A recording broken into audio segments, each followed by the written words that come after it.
right, everybody. So today we're diving into something that can make a huge difference for your online store product page, SEO.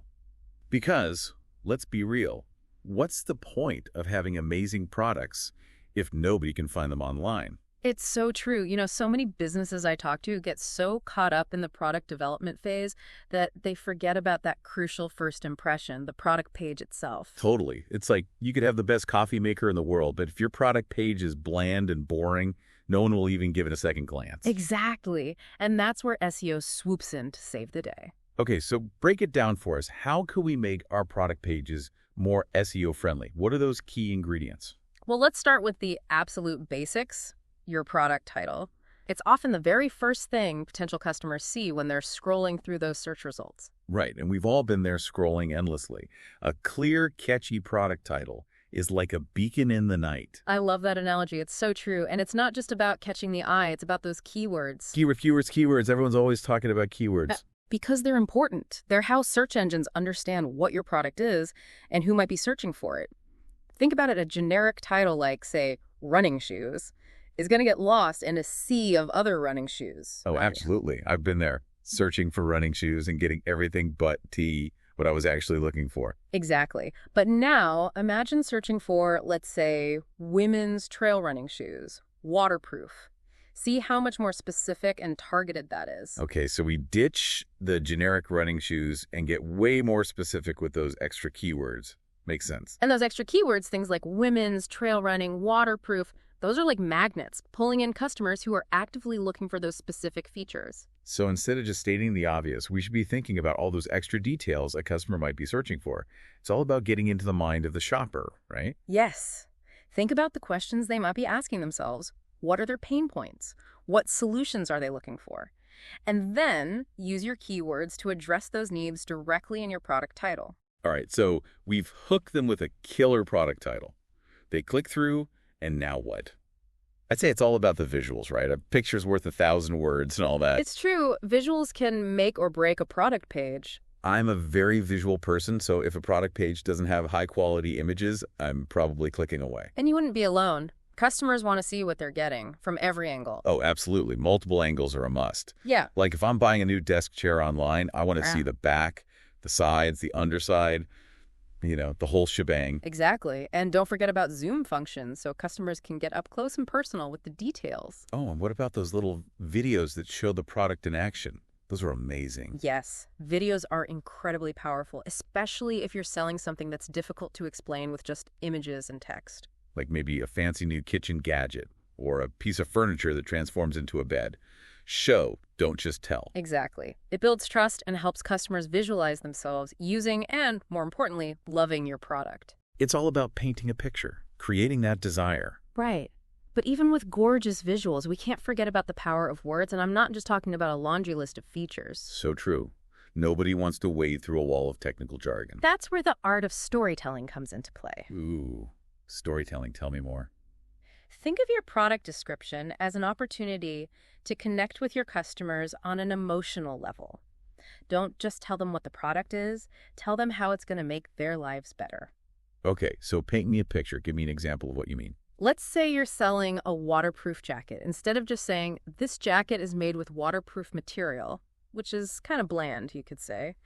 Picture yourself conquering that mountain trail, rain or shine, thanks to our advanced waterproof material designed for comfort and breathability during any adventure. Ooh, I love that. Suddenly, I'm not just buying a jacket, I'm buying an experience. You've tapped into my adventurous side. Precisely. You've created an emotional connection, and that's what makes people want to buy. It's like those commercials for those fancy cars, They're not just selling a car, they're selling a lifestyle. Exactly. Okay, so we've got our captivating visuals and our compelling product descriptions. What's next? What's another ingredient in that secret sauce of product page optimization? Social proof. In today's world, people rely heavily on reviews before making a purchase. Think about it. How many times have you hesitated to buy something because it didn't have any reviews, or the reviews were bad? Oh, all the time. Honestly, reviews are the first thing I check. Exactly. They provide that third-party validation that can make or break a product's success. Okay, so we know reviews are important, but how do we get those glowing testimonials on our product pages? Don't be afraid to ask. A simple follow-up email a few days after purchase can work wonders. You can even offer a small incentive, like a discount code or loyalty points, to encourage customers to share their thoughts. Ooh, a little incentive never hurts. Yeah. And it shows your customers that you value their feedback. Exactly. It's a win-win situation. And speaking of making it easy for customers to hit that buy button, sometimes it feels like websites hide it on purpose, you know? Like, I've been ready to buy, fully committed, and then I can't even find the add to cart button. Oh, the frustration. That's the worst. I mean, it makes you wonder, don't they want my money? Your call to action needs to be crystal clear. Totally. Don't make people hunt for it. Make it big, make it bold, make it impossible to miss. Exactly. And on that note, you've got to make sure your product pages are mobile friendly. Oh my gosh, yes. We live in a mobile-first world. We practically live on our phones. Seriously. If I have to pinch and zoom just to read a product description, I'm out. Gone. Exactly.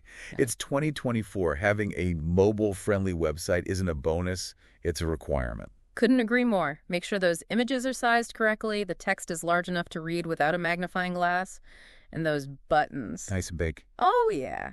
Easy to tap with even the clumsiest thumbs. Speaking of clumsy thumbs, nothing kills my online shopping vibe faster than a website that takes forever to load. Ugh, the spinning wheel of doom. It's like, come on, I'm trying to give you my money here. Speed it up. Too. And while you're at it, be upfront about shipping costs. Nobody likes getting to the checkout only to be slammed with a hidden shipping fee. Oh, I've been there. Instantly closes browser window. Right. Be transparent.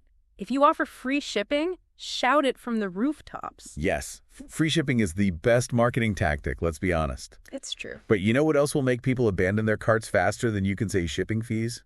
A complicated or unclear return policy. Oh, 100%.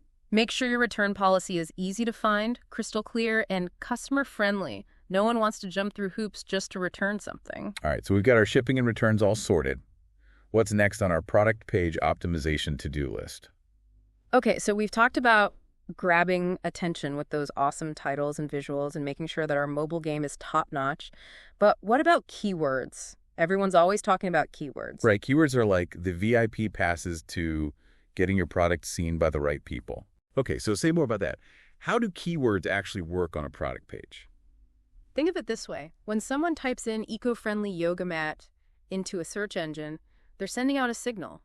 And the search engine is listening. Exactly. The search engine wants to connect that person with the most relevant and high-quality results, and that's where keywords come in. So if I'm selling, let's say, those amazing organic skincare products, I want to make sure my product descriptions are peppered with terms like organic face cream, natural skincare, cruelty-free moisturizer. You got it. Use those keywords naturally throughout your product descriptions, headings, even your image alt text. Alt text, it's the text that describes an image if for some reason it doesn't load properly. Exactly. It helps search engines understand what the image is all about, and it can actually boost your SEO ranking. Okay, so keywords are key. Yeah. But I imagine there's a fine line between using keywords effectively and, keyword stuffing. Absolutely. You don't want your product description to sound like a robot wrote it. Like some sort of frantic keyword-stuffed mess. Haha. Exactly. Nobody wants to read that. It totally screams spammy and inauthentic. It's all about finding that balance. Use keywords strategically, but make sure your content sounds natural, engaging, and genuinely helpful to the reader. Got it. So no need to go crazy with the keywords. Just use them thoughtfully and strategically. Now, here's a little trick to encourage those on-the-fence shoppers to take action. Create a sense of urgency or scarcity. Oh, you mean like that only 2 left in stock message that always makes me hit the buy now button? You know it. Highlighting low stock or limited time offers can be a great way to give those sales a little nudge. Because suddenly that item in my cart seems way more desirable when I think it might disappear. Exactly. It taps into that fear of missing out, FOMO, as the kids say. But word of caution. Only use those tactics if they're genuine. Don't fabricate scarcity to pressure people into buying. Right, because that just erodes trust. It's like crying wolf. Eventually, people will stop believing you. Exactly. Authenticity is key.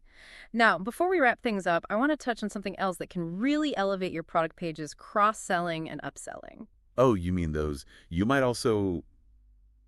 sections that seem to read my mind. I love those. It's like, hey, if you're buying a camera, You might also need a memory card and a stylish camera bag. Exactly. It's about creating a seamless shopping experience by suggesting complementary products that enhance their overall purchase. It's like you're not just selling a product, you're curating a collection, a lifestyle. I love that. And when done well, it can be incredibly effective for both the customer and your bottom line. So we've journeyed from those crucial first impressions with those eye-catching titles and visuals, delved into the world of keywords, and explored those final nudges that transform browsers into buyers. We've covered a lot of ground, but at its core, product page optimization boils down to one thing: understanding your customer. Knowing what they're looking for, what they need, and how to connect with them on an emotional level. Exactly. Because ultimately, people buy from people even in the online world. So true. Well, listeners, there you have it. We've given you the tools and insights to transform your product pages from overlooked corners of the internet to dynamic sales machines, all through the power of SEO. And remember, at the end of the day, you're not just selling a product, you're telling a story. What unique story can your product pages tell? That's something to ponder as you optimize your way to online success. Until next time on The Deep Dive.